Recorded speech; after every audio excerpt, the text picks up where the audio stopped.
예요. 죽으면 잠자는 것 같은데 잠자고 나서 깨면 끝이다 할까? 깨고 나면 깨고 나면 일어나잖아요. 그러니까 잠자는 것 같고 두려워하는 사람이 없어. 근데 죽음은 두려워합니다. 왜 그럴까요? 죽음 자체가 괴로운 것은 그만 일이고 그 이후에 내가 대면해야 될 사후세계를 두려워하기 때문에 본능적으로 두려워하는 것이에요. 하나님의 권위로 제정하신 마음에 있는 법, 그 말씀, 그 뜻이 있기 때문에 사람은 반드시 하나님의 법에 의해서 심판받고 평가되어야 됩니다. 그리고 천국이 하나님의 거룩한 성품과 빛 가운데 거하시는 하나님의 거룩 때문에 사람들은 죄를 가지고 하나님을 대면할 수가 없다는 것입니다. 그렇기 때문에 하나님은 사람을 평가하셔야 되고 심판하셔야 된다. 죽음은 이런 이유로 사람에게 찾아옵니다. 어떤 사람이 죽음을 파자를 했는데 한 일자에다가 저녁 석자에다가 비수할 때 그 빗자가 붙어 있어요. 그게 한 일자, 저녁 석자, 비수할 때 빗자가 이렇게 붙어 있는데 죽음이 느닷없이 한날 저녁에 사람에게 찾아온다 이런 뜻입니다. 그래서 그 죽음은 사람의 평생 살아온 것을 평가하는 거예요. 옆에 있는 사람이 당신 참 훌륭한 사람이에요. 그거 아무 소용없습니다. 이 나쁜 놈 그거 아무 소용없어요. 내가 생각할 때 나는 잘 살았어 못 살았어 그거 아무 소용없는 얘기예요. 누구 평가가 제일 중요할까요? 심판자, 법을 제정하신 분, 그분의 평가가 제일 중요한 것입니다. 여러분의 이해를 돕기 위해서 사랑과 영혼의 사진 일부를 갖고 왔습니다. 많이 보셨을 거예요. 여기에서 나온 주연으로 나온 사람 최근에 죽은 거 아시죠?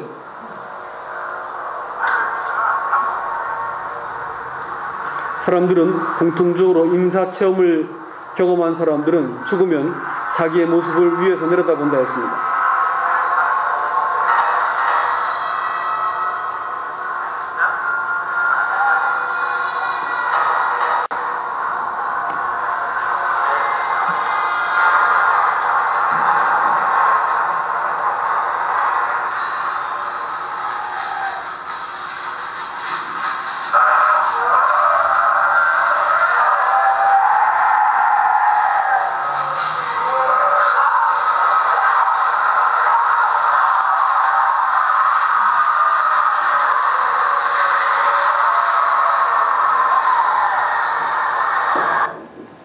별로 유쾌하지는 않죠.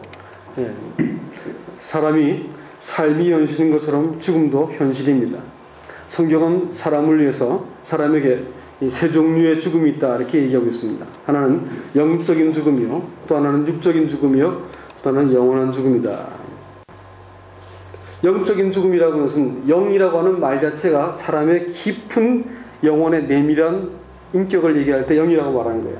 어떤 사람이 공부를 그야말로 박사학위를 따고 그런 사람이 있고 그야말로 초등학교도 제대로 못 나온 사람이 있으면 공부를 많이 한 사람이 착한 사람입니다 라고 하는 그 명제가 성립됩니까?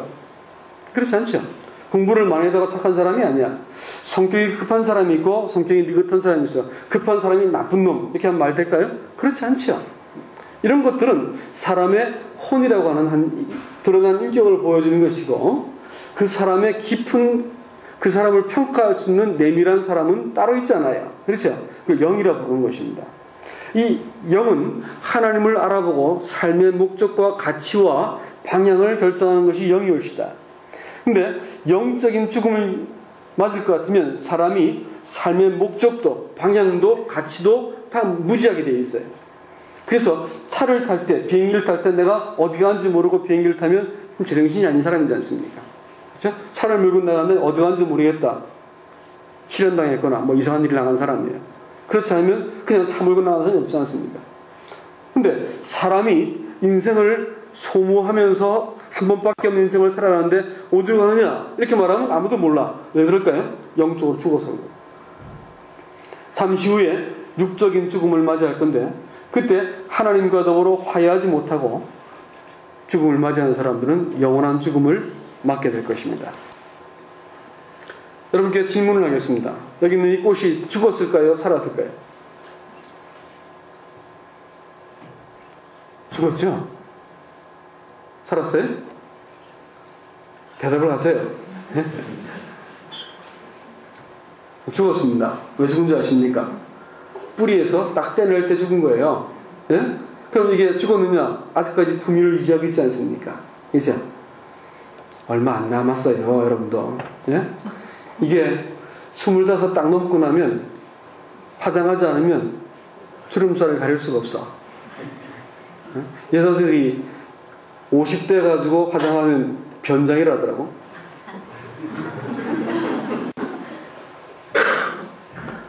남자는 25대면 뭐 별다르냐? 벌써 힘이 없어. 예. 잠깐 동안 살아있는 것처럼 보일 뿐입니다. 점점 시들어가다가 나중에 어떻게 될까요? 말라버리면 쓰레기통에 던지는 것이에요. 사람은 태어날 때 딱 죽을 날을 받아놓고 하루씩 줄여가면서 사는 거예요. 태어난 그날이 죽음을 위한 첫날이야. 사람은 살아가는 게 아니고 이런 의미에서 죽어가는 것입니다.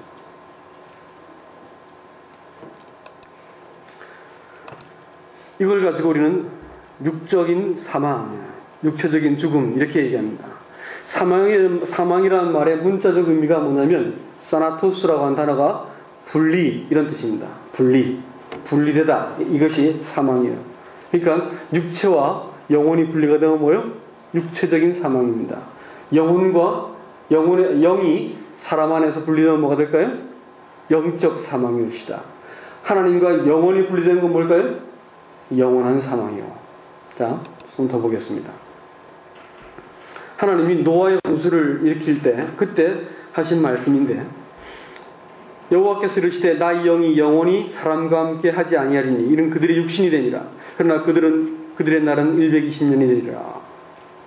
하나님의 영이 이제 더 이상 사람과 함께 하지 않게 된 걸 가지고 육체가 되었다. 이렇게 성경은 말하고 있습니다. 육체는 한마디로 정의하면 뭐냐?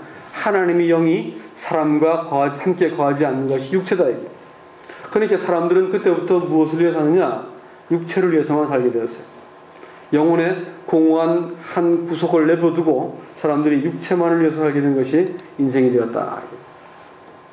그리고 하나님의 영이 떠났기 때문에 사람이 사망에 처하게 되었다. 잠정적으로 죽음을 맞이하고 이제 시간이 지나면 어떻게 된다? 육체의 죽음을 맞게 되고 영원한 사망 가운데 던져지게 되었다.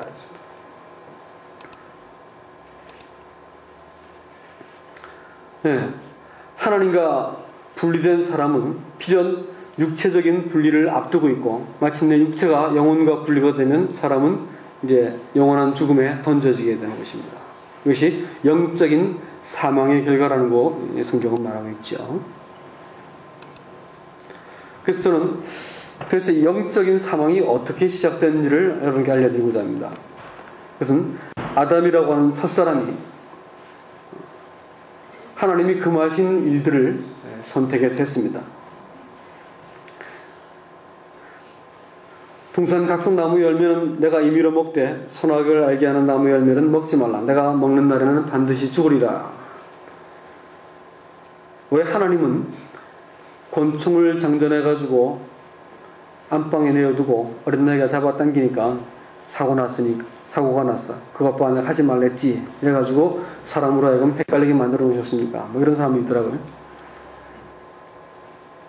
그런 의미가 아니에요. 하나님은 모든 것을 다 누리고 모든 것을 다 가지라고 말했는데 딱 한 가지, 너는 피조물이고 나는 하나님이라고 하는 그 기본적인 관계는 남겨두셔야 됐어요. 그것이 뭐냐면 선과 악을 아는 기준입니다. 최소한 하나님이 이게 선이다면 그게 선입니다라고 말해야 되는데 내 생각은 그렇지 않은데요. 이렇게 말하고 그건 당신 생각이지요. 이렇게 말해요. 자식이 어느 날 부모한테 그건 아빠 인생이잖아. 이렇게 나가면서 막 가자고 하면 어떡할까요? 예? 그건 엄마 생각이지.